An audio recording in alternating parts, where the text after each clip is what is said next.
is up, YouTube family? Welcome back. We got a new video today, and we are back with the GR86. So we have a couple things that we have to do because we have a track day coming up.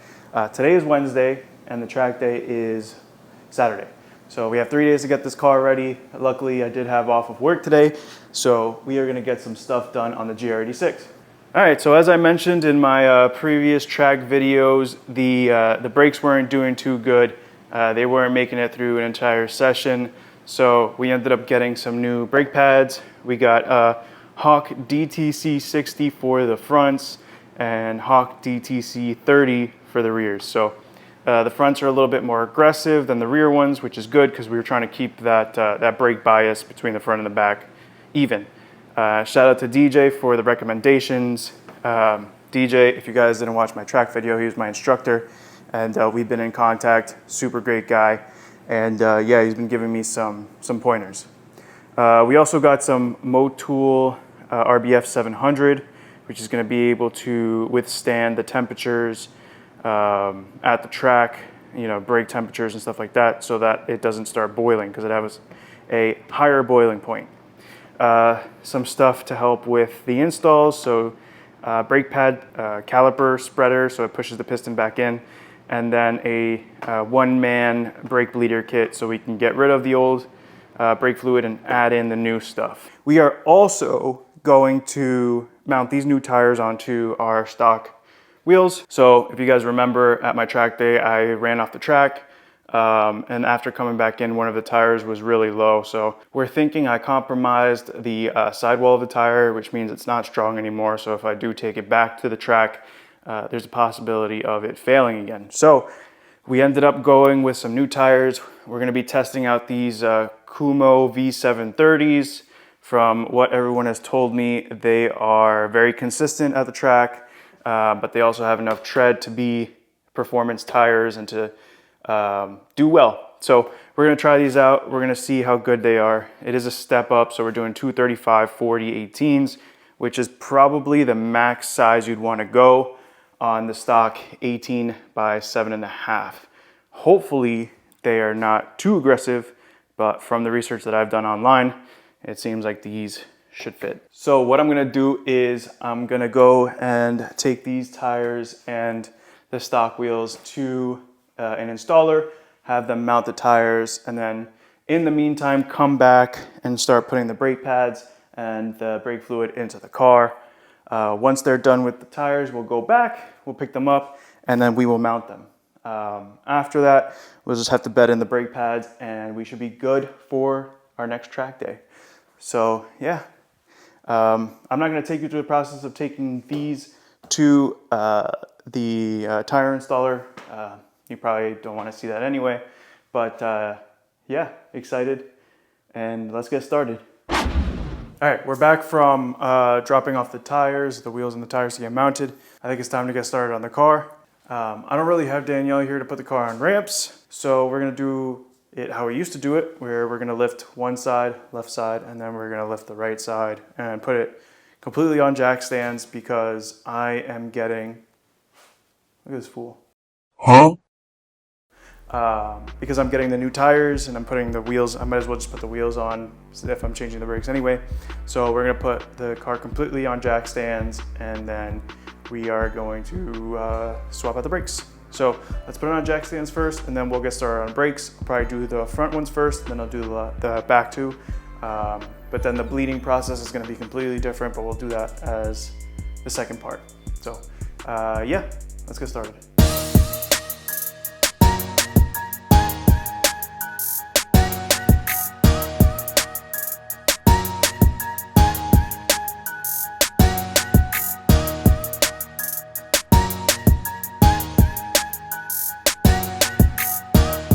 All right, cool. Car is jacked up. As you can see, I'm already sweating. Looking at the camera, yeah, fucking sweating like crazy. I don't think I told you guys this, but I got this little chair here that I can sit on while I do this stuff. So I'm getting old, and yeah, I need that stuff. So take the wheels off, and then we will work on brakes. Brakes.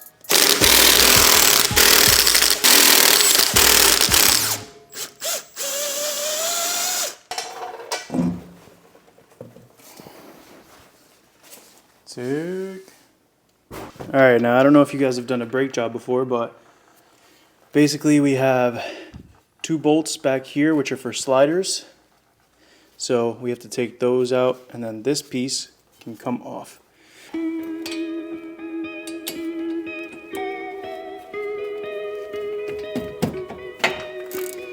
we go. They're not crazy tight. Let's work on this one.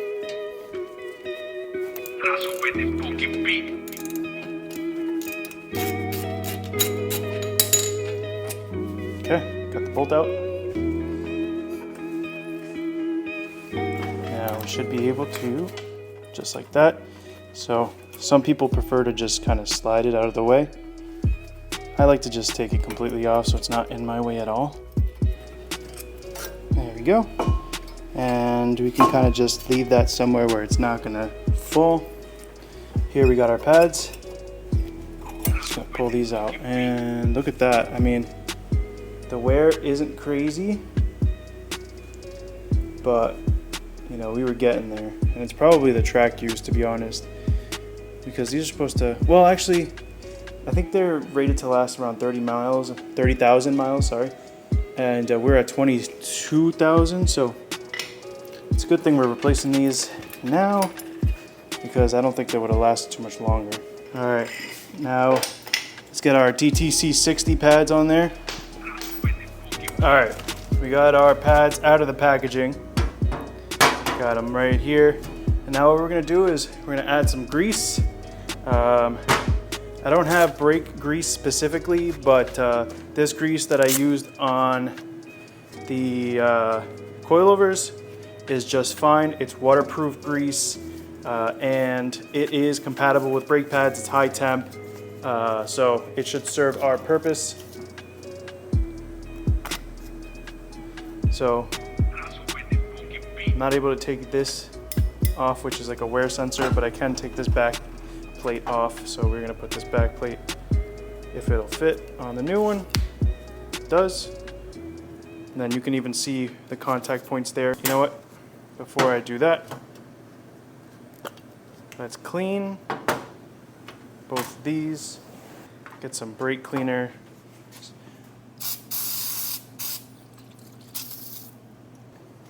Grab a rag and just wipe off any of that dirt that's on there. Perfect. So now we're going to throw these back onto these pads.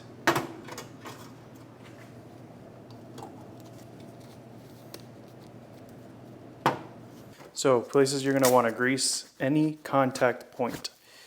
So for brake pads, there's a few different areas you want to grease. So if you take a look at the brake pad itself, you can see primary contact points, the M. So anything with that is actually looks dirty, that is a contact point. And then these sliders here are contact points because it's where they slide back and forth in the caliper. So grease here, grease there, you're good to go. Don't over grease. You don't need like a super crazy amount of grease. Perfect. We'll do the other one as well. Awesome. Those are good to go.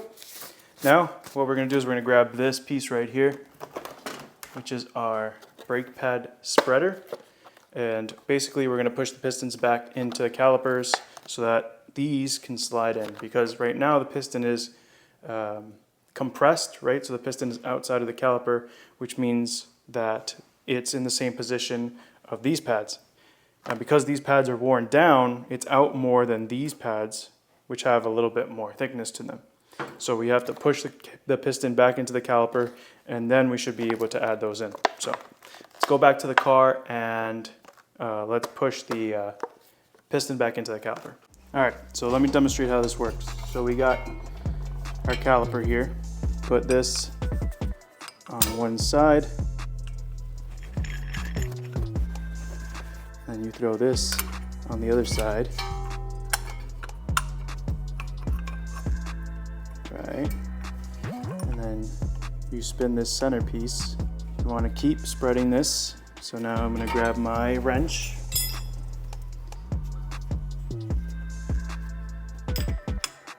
And I'm going to keep twisting, which again is spreading the two pieces. All right, it's feeling tight now, so now what I'll do is I'll just do it backwards.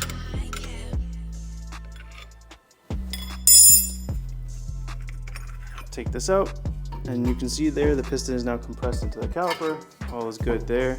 And now the pads are ready to go in.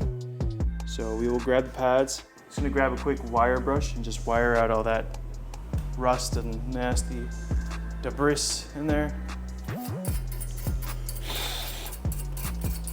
You can also take these out if you wanted to. So you can do that and pull them out and then just got my pads.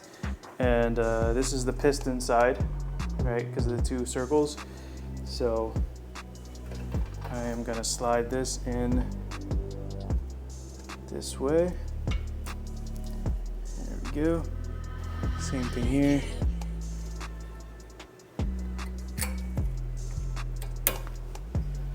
Here it goes. Grab our caliper. There it goes. So it's sliding back in. Grab our bolts. Get our bolts back in there. And we'll just tighten these screws up. We'll be good to go. So the pads are in, new pads are in, and now we gotta do the passenger side and then the two rears.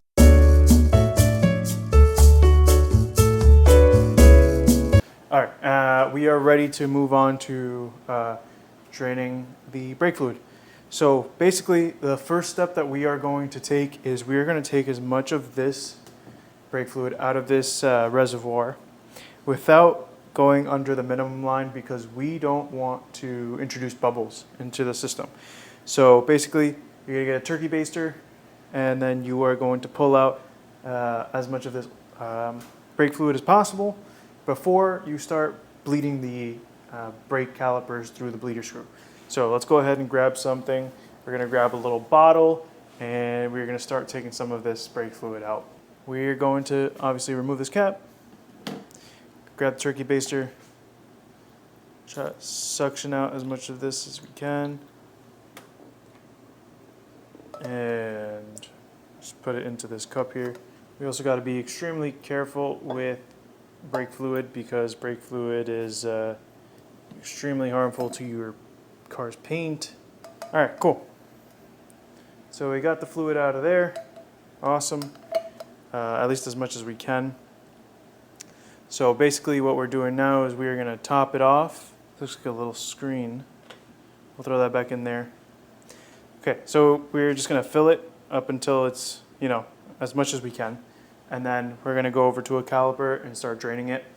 What we wanna do is we wanna go to the caliper that is farthest away from the brake booster, the brake master cylinder, whatever you wanna call it, which would be the opposite side of the car. So that is the rear passenger side. We're gonna start draining our brake fluid through the bleeder screw on the caliper over there. And then we go over to the rear driver side, then the front passenger, then the front driver. So let's top this off, and then we'll go over to the rear caliper. Okay, perfect.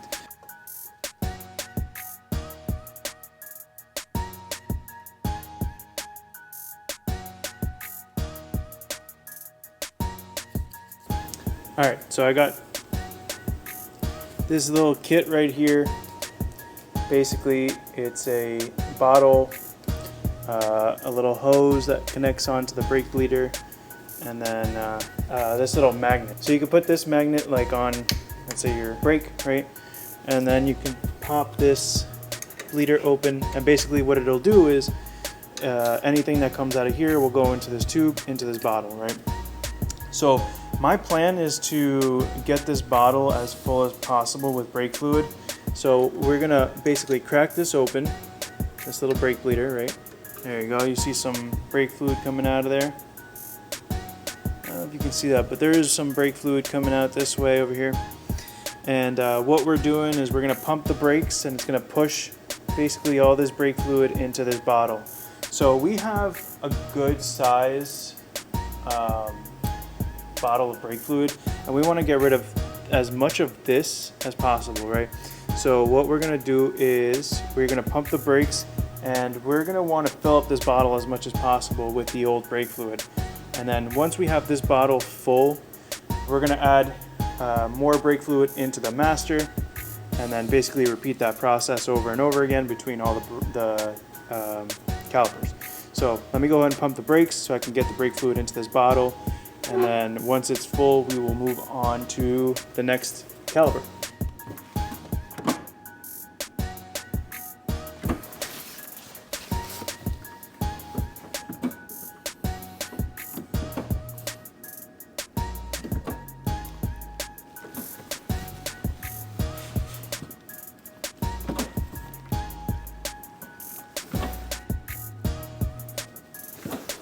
All right, we are almost full on that bottle, so I'm gonna close our valve here. Perfect.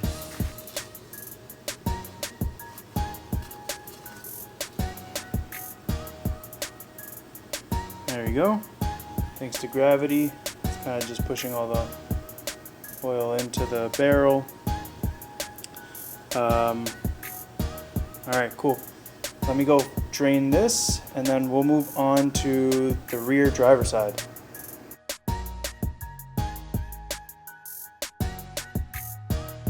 All right, so camera is dying, so I've been putting it on the charger. I cleaned up off camera, and I think what I'm gonna do is I'm gonna put the new tires and the stock wheels on the car, do that off camera, just mount them all on, and then when we are ready to go bed the brakes in, I will take you along with me. I think Danielle's gonna come along so that she can film that process, or she can film for me. But yeah, that way it gives me time to charge the camera, and you guys can still see the bedding process of the brakes. So, all right, let me go do that. All right, so we are about to bed the brakes in. Basically what you wanna do is you wanna go to 60 miles an hour, and then, you know, medium to hard braking, and you're gonna do that a few times. Basically the pad is just gonna get conformed to the rotor, yeah, that's basically what you want to do. After you have that done, then the brakes are ready to go for your regular track day. So right now I'm on a road, 3-lane road, where you're able to go 60 miles an hour. So what we'll do is we'll go 60 miles an hour. Once we get to 60, make sure no one's behind us, and then we will brake moderately to hard.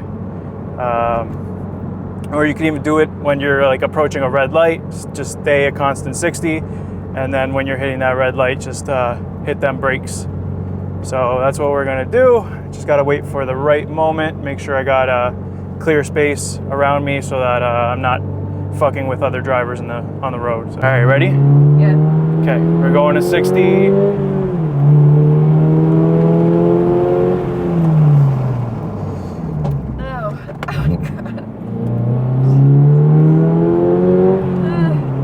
Do that again.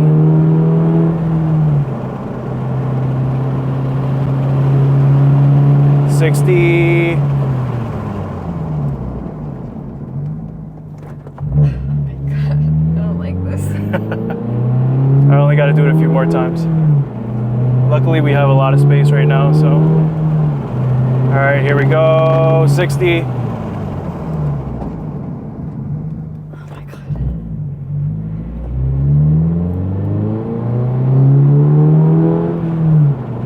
Still got a space. We'll bet it like maybe one more time, and then we'll be good. Oh, fuck. All right, we're good. It already feels like it's biting hard, right? I guess. All right, cool. I will catch back up with y'all as soon as we make it home. All right, we've made it back to the garage. It's so hot and humid right now in Florida that I had to change my shirt. It's been raining today, so like that humidity always builds up and obviously comes to this garage. The garage doesn't have AC, so I end up cooking in here. It's like a sauna, but I can't complain. I'd rather have a garage than not, so I'm happy. As you saw in the last clip, we took the car out to get the brakes bedded. So we did 60 to 0 or 60 to 20 really, multiple times. And then, yeah, as we started driving back home, the brakes started squeaking, which is a good sign. A lot of people wouldn't want that because it's, not a dailyable thing, but for, brakes that go on a track car, it's not that big of a deal. And it actually sounds more race car than anything. So that's really cool. Yeah, the tires also feel really good. Like they feel better than the stock tires that I had on before. And they also honestly feel better than the R888Rs. The only thing I will say is the R888Rs probably do better when they're hot, but these V730s are supposed to be more consistent, which is what I need because I'm still learning how to drive the car and how to track the car and stuff like that. So yeah, overall, first impressions, the brakes feel better. I feel like they bite harder. There's a noticeable difference from your stock brakes to these brakes, I will say that. And it could be the fluid too, because we changed the brake fluid at the same time. It could be, we bled the brake system, we changed the brake fluid, so that could be part of the reason why. But I don't know about you guys, but if you guys do your DTC-30, DTC-60s, let me know if you guys feel a difference, because I definitely feel like I do. Super excited to take it to the track. My next track day will actually be this next video. Today is Wednesday. We are going to the track Friday. So in 2 days, we will be heading towards Sebring, and then Saturday will be our first track day, and Sunday will be our second track day. So excited for that. With newer brakes, new tires, I'm sure I'm gonna have a better time than I did last time, and I'll be more prepared this time as well. So yeah, thank you all so much for watching. I appreciate every single one of you that supports me. If you like this video, please go ahead and hit that like. If you like my content overall, please subscribe. And if you have any questions or you just want to reach out to me, please put a comment in the comment box down below. All right, peace.